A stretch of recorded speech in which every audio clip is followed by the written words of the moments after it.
Hey folks, MasakoX here. And if you're unfamiliar about this story, the story about Shenron being Earth's guardian, you can check out the story of when Shenron became a human and then evolved to be a guardian. Both links are available in the pinned comment below, as well as something you can get up top. Now you can catch up.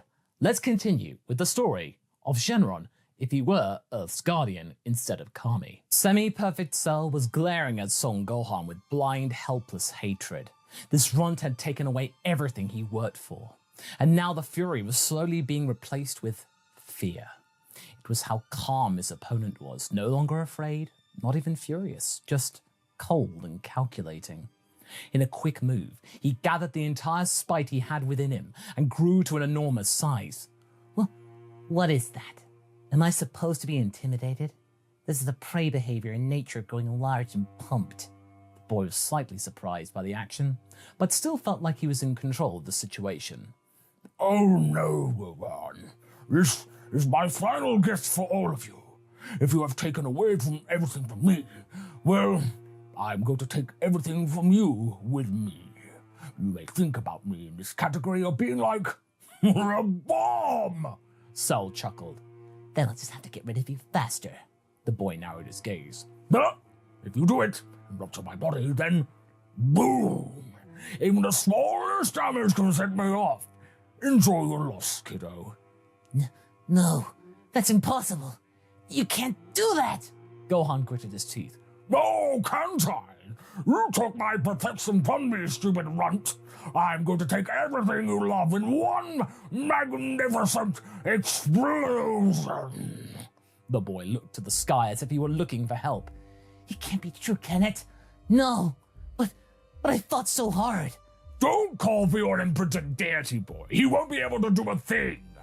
Everyone seemed shocked by this admission, looking around, weighing their options. Judging by Goku's expression, he was considering something risky and selfless. As he used instant transmission to position himself next to Gohan, he placed a hand on his shoulder. You did good, son. It's time for me to make it right by you and by your friends. Dad, what are you? Gohan's eyes were already filled with tears of anger and confusion. And then Chaozu yawned loudly. Ah! What? What's so boring? Who did that? The bio-android's bulged-out eyes were looking for the source of the sound, and he then found a little warrior walking toward them. You really are the sore loser, you know that? He said, much to everyone's shock at the swagger. Chaozu, what on earth are you doing? Stop taunting him! Tenshinhan yelled from behind. I'm just saying that he's just a big crybaby, because he didn't even show us his true final form. Cell snarled at his pale, small stature, but he didn't seem to be intimidated. You better listen to your Triclops, buddy, before I go up prematurely and give you a good first-row look at the blast zone. I'm just saying, if you were smart and as perfect as you think you are, you would have thought about it.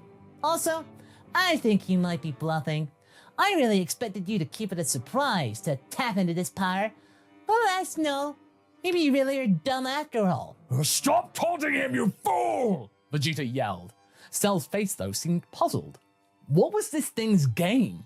What was this dumb, worthless man-child's game? And then it hit him. Shenron. He had Shenron's DNA within him. Wait, why are you telling me about this? The semi-perfect Cell looked at Chaozu. Because if I gotta die, I prefer death from a dragon instead of a bloated bullfrog. I already died, remember? I decided to be a chooser instead of a beggar this time. Cell started to laugh, cackle in this croak-like manner. It was clear that his sanity was starting to slip. Yes, of course. Thank you, Tatsu. I shall fulfill your wish, as they say. For a moment, nothing happened. But suddenly, a fat, bloated Cell started to glow. Chaozu, what did you do? Yamcha yelled. Only Piccolo and Goku seemed to be silent, as they felt that something important was about to happen. A surge of energy threw everyone away, cracking the camera, filming the whole event in the process. And in that moment of power, Cell cracked like an egg, like a caterpillar, transforming into a butterfly, The ultimate weapon of Dr. Giraud had completely dissolved his frame and rewritten what previously was the part of its genetic makeup. It searched for all pieces of draconic DNA that were dormant in Shenron's human form and were passed to him, so silent that, while transforming, Cell did realize that maybe their very nature kept them a secret from even himself. And to think that this idiot had just told him about this. Why?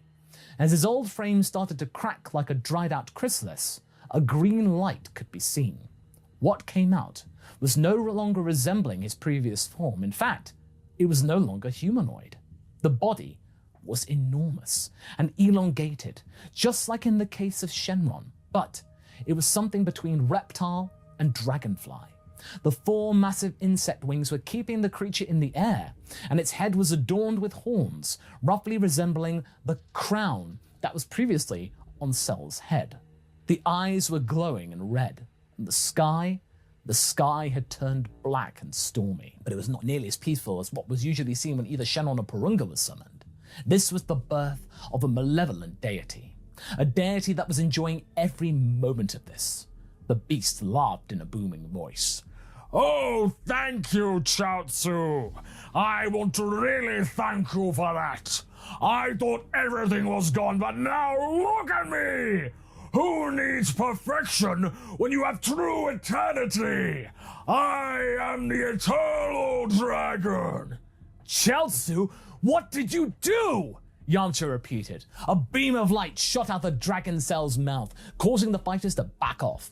Android 16 had rescued Hercule and his 2 lackeys in one swift move. Hey guys, can you distract him for me? Chaozu's message ringed inside the heads of the Z-fighters. Sure thing.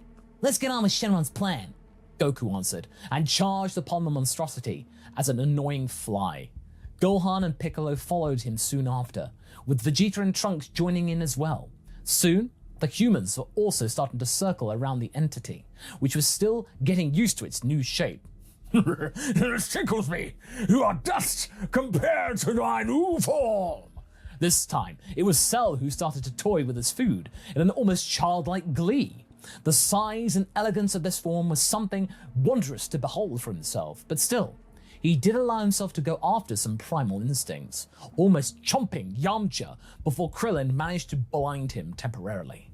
Meanwhile, Chaozu was gathering stones. So now you've done it. Porunga crossed his arms. There's no going back from this. I have faith in Chaozu. He can do it. The alternative would be very grim. Shenron looked back to his cousin. If I knew about the full scope of this insane plan, I wouldn't have let you execute it. This will not go unnoticed. The Namekian dragon still wasn't his jovial self. He was visibly distressed by what was occurring.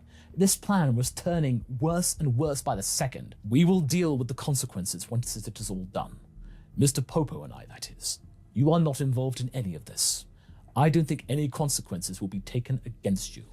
Shenron tried to calm his friend down, and the genie shuddered slightly, realizing that he also might be pointed out as an accomplice. Still, his duty was to stand by his guardian, and he was doing precisely that.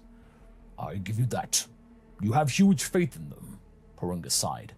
You think they can subjugate this disaster? I am more than sure. The alternative would be Goku sacrificing himself. Shenron observed how his friends and students were dealing with this new enemy. It felt impossibly powerful, yes, and yet they were still there. They were still standing. Perhaps mostly because Cell was not treating them as any danger anymore. They were no longer opponents, something that was going to bite him in his scaly tail yet again. No. What do you mean? Porunga was puzzled. He was going to use the instant transmission and teleport away with Cell to Explodin elsewhere. That crazy man. Although you denied him a hero's death. No, I protected the family from getting broken apart. Shenron smiled calmly. It still isn't over. Porunga raised his massive finger as if he were about to lecture his younger cousin again. It will be over soon. Time works to our advantage. The Guardian raised his staff and knocked twice on the surface of the lookout. Come, Porunga. Let us witness the end from up close, shall we? The Namekian dragon was confused, to say the least. He wasn't sure if he was proud or afraid of this new version of Shenron. As the three appeared, Cell stopped his assault for a moment.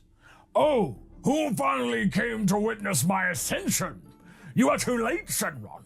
Not only are you not the only dragon on this planet anymore, soon I will also become its true and only deity. Such a shame that the camera had been destroyed. Everyone would have witnessed the fall of their precious, trustworthy guardian.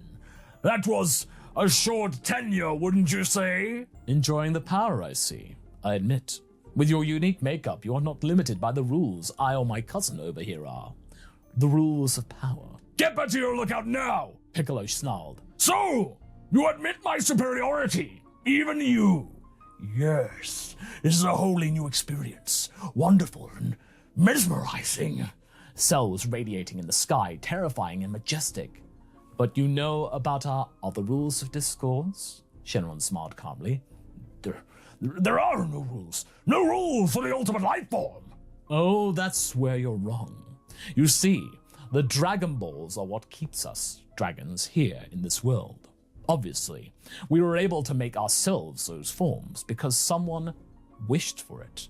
Well, that sounds like maybe a you problem, because I am not bound by... And then Cell noticed them, 7 round stones placed under him by Chaozu.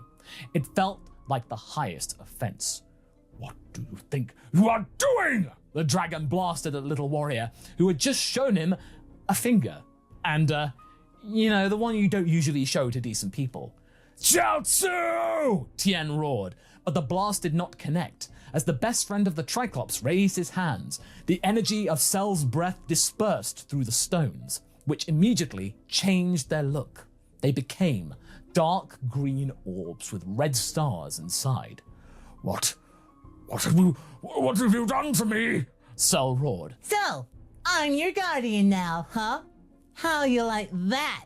Chaozu smirked. You little... But to his panic, the dragon could not hurt his new master. There was something in his very essence that forbade that. Then, Shenron put his staff on the ground and crossed his arms. I told you, Cell. I gave you a chance. You were so obsessed with your own power that you never realized what you signed up for. Service, sacred duty, 2 things you do not understand. Dragons are not powerful for their own sake. They are meant to bring aid and serve others. Our prizes were our brief moments in this world.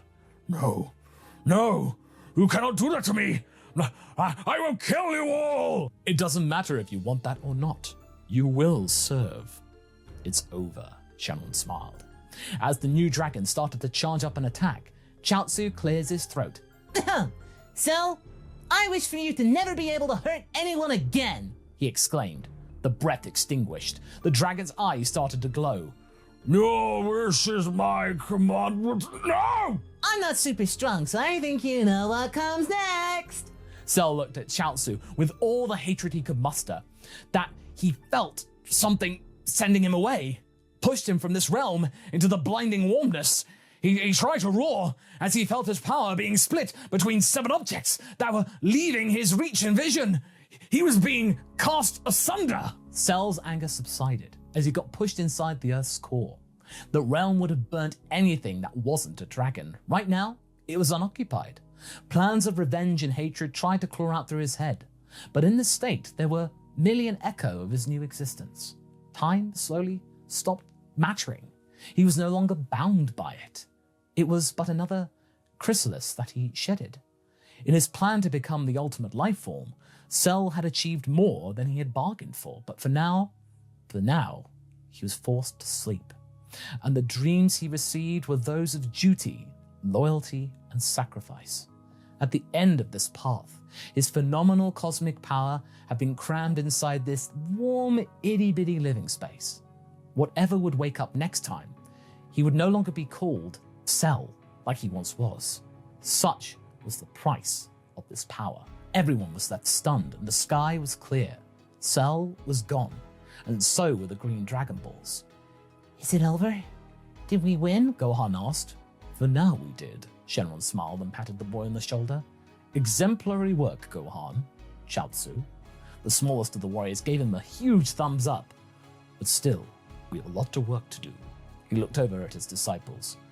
I'm calling Bulma. We need to go for a little journey. You there, young Mark? He then looked to Mr. Satan behind Jimmy Firecracker and his cameraman. Yes? The man was even more scared now that this odd entity addressed him by name. You are coming with us, Shenron smiled. And that's where we're going to be leaving things for right now.